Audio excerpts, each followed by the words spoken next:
Sabe, o comportamento humano é, no mínimo, intrigante. Se a gente parar para pensar, só observar os sintomas clínicos, aquilo que fica ali na superfície, na nossa consciência, simplesmente não dá conta do recado. Se a gente ficar só no que é visível, sobram umas lacunas imensas. A gente precisa cavar mais fundo para entender de verdade de onde vêm os nossos medos, nossos desejos mais obscuros e aqueles sintomas que parecem não fazer sentido nenhum. E é exatamente por isso que, nesta nossa análise de hoje, nós vamos mergulhar de cabeça na metapsicologia freudiana. Nosso foco aqui é desvendar, de um jeito bem simples e estruturado, o que é isso afinal. Vamos explorar juntos essa verdadeira arquitetura especulativa que, por incrível que pareça, sustenta todo o peso do edifício da psicanálise. Então, vamos lá. Parte 1. A fachada e o andaime. Para a gente realmente sacar como a mente funciona, a primeira regra é separar muito bem o que é a fachada, ou seja, os sintomas que a gente vê no dia a dia, do andaime oculto, que são aquelas estruturas invisíveis que causam tudo isso. Olha só, tem uma distinção que é absolutamente fundamental na psicanálise. Pensa assim, de um lado, a gente tem a psicologia clínica. Ela lida com os fatos crus, sabe? Aqueles dados empíricos e observacionais que o paciente traz. Do outro lado, a gente tem a metapsicologia. Ela funciona literalmente como um andaime teórico. É uma superestrutura especulativa que tenta explicar o porquê desses fatos estarem ali, fuçando nas engrenagens mais escondidas da nossa mente. O próprio Freud definia a metapsicologia como uma superestrutura especulativa de valor heurístico. Parece um termo acadêmico e complicado, né? Mas, trocando em miúdos, é basicamente uma ferramenta teórica para guiar as nossas descobertas. Ela serve para mapear os processos psíquicos e, o mais legal, ela pode ser ajustada ou até trocada conforme a gente aprende mais na clínica, sem que isso derrube a fundação inteira. Ou seja, é um modelo extremamente útil, mas não é um dogma intocável. E isso nos leva a uma fala simplesmente genial e bem curiosa do Freud. Teve uma época em que os fatos clínicos batiam num muro, sabe? Faltavam aquelas explicações mais mecânicas. E aí ele soltou essa. Disse que era preciso chamar a feiticeira, a bruxa da metapsicologia para conjurar as respostas. É muito fascinante pensar nisso. É aquele momento exato em que a ciência precisa abraçar a especulação para conseguir dar o próximo passo. Lá na época, a grande inspiração do Freud para toda essa especulação veio direto das ciências naturais. Essa abordagem permitiu que ele desenhasse o aparelho mental quase como se fosse um sistema da física ou da química. Nesse modelo, a biologia e a psicologia se misturam completamente, sempre numa tentativa constante de encontrar um estado de equilíbrio de energia no nosso corpo. Inclusive, tem uma metáfora maravilhosa que o Freud usava para explicar como a gente consegue acessar essa estrutura que não dá para ver. A analogia do cristal. Pensa num cristal caindo no chão. Ele não quebra de qualquer jeito, aleatório, né? Ele se parte seguindo exatamente as linhas invisíveis de como ele foi formado lá no começo. E a ideia aqui é que acontece a mesmíssima coisa com a mente humana quando ela sofre uma fratura por causa de um trauma muito profundo. Passando agora para a parte 2, as 3 coordenadas da mente. Porque, olha, para descrever um processo mental de forma completa e metapsicológica, você precisa cruzar 3 perspectivas muito específicas. É como se fosse um GPS.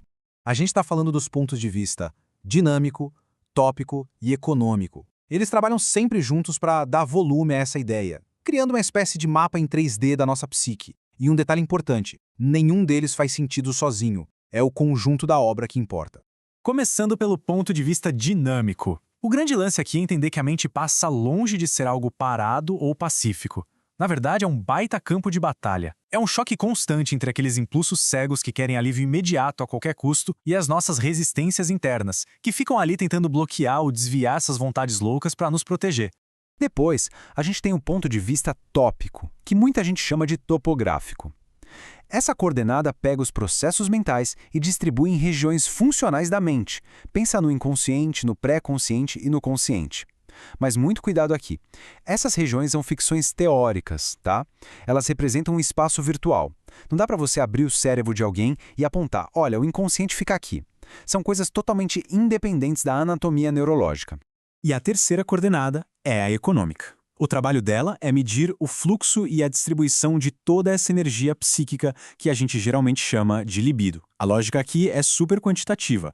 O nosso aparelho mental rala o dia inteiro para manter a nossa excitação no nível mais baixo ou o mais constante possível. Tudo isso para evitar aquele desconforto gigante de quando a gente acumula muita tensão. Entrando na parte 3, o motor do aparelho. Afinal, O que é que faz essa máquina toda girar, né? Bem no centro dessa arquitetura super complexa, a gente encontra a engrenagem principal de tudo, a pulsão.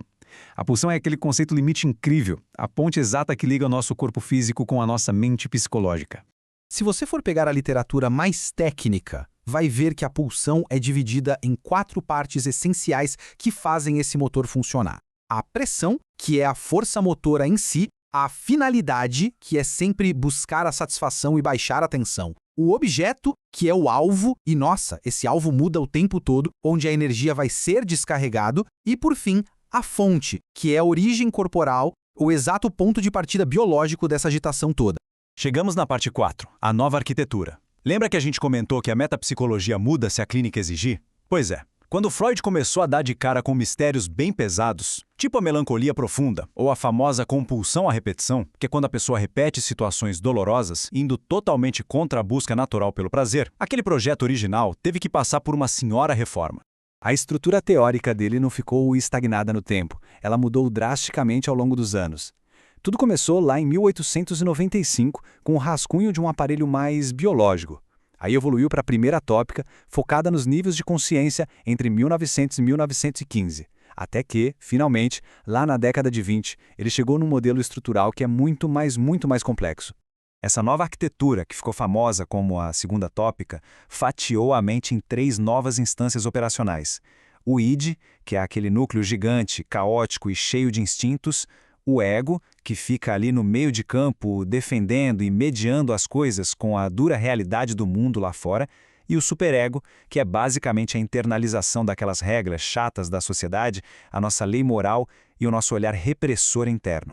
E junto com a segunda tópica, veio à tona um novo embate de forças. E esse, meus amigos, é profundo e mega controverso. De um lado, a gente tem Eros, a pulsão de vida, que adora criar conexões e construir coisas. Mas do outro, a gente tem a pulsão de morte. Esse conceito chocou até a galera mais íntima do Freud. Imagina sugerir que existe dentro de nós um impulso orgânico e silencioso que quer simplesmente devolver a gente para um estado inorgânico. Um estado de tensão absolutamente zero. Pesado, né? Vamos à parte 5, críticas e novas fronteiras. E é justamente pelo fato da metapsicologia ser uma ferramenta viva para debate e não um dogma cego que ela passou por um escrutínio gigantesco. As gerações seguintes de psicanalistas não perdoaram e trouxeram visões totalmente novas para a mesa. Para você ter uma ideia, dá uma olhada no trabalho do Jean Laplanche. Ele bateu de frente com essa visão do Freud de que a mente é meio que uma bolha biológica isolada. O Laplanche defendia que o ego e até as nossas pulsões não nascem puramente de dentro para fora. Na verdade, eles seriam implantados na gente desde cedo pelas mensagens enigmáticas que os adultos nos passam na infância. A mente não é uma ilha fechada, afinal. E a coisa vai além. O Sándor Ferenczi, que era um dos amigos mais próximos do Freud, também resolveu discordar significativamente do mestre. Ele botou em xeque essa ideia de que a pulsão de morte nasce com a gente. Pro Ferenczi, o que importa de verdade não são essas forças mecânicas cegas, mas sim o impacto violento do ambiente, os traumas reais e aquela relação super complexa entre pais e filhos. E teve gente que foi ainda mais longe. O Donald Winnicott, por exemplo, deu meia volta e quase abandonou esse projeto estrutural metapsicológico inteiro. Ele preferia muito mais focar no amadurecimento contínuo da pessoa e nas relações de cuidado. O Winnicott levantou a bola para uma psicanálise baseada mais na conexão humana direta, sem ter que ficar toda hora quebrando a cabeça e especulando sobre energias invisíveis. Mas olha, apesar de toda essa polêmica e debate inflamado, o legado da metapsicologia é simplesmente gigante. Ela continua sendo uma bússola essencial pra gente. É ela que impede que as observações da clínica virem uma bagunça sem sentido. Ela nos dá um mapa universal para entender sintomas profundos, fazendo aquela ponte super difícil, mas necessária, entre a biologia orgânica do nosso corpo e a nossa experiência psíquica real. É por isso que ela importa tanto. E para amarrar tudo isso, fica uma reflexão final bem poderosa. Conforme a psicologia evolui e essas teorias todas se multiplicam, a gente tem que se perguntar, será que um dia esse velho andaime especulativo vai ser derrubado de vez? Ou será que ele vai continuar sendo reformado e ampliado para nos ajudar a mapear as partes da nossa mente que a gente ainda nem faz ideia que existem? As fundações são muito sólidas, com certeza, mas a obra, essa parece que nunca vai ter fim. O que você acha?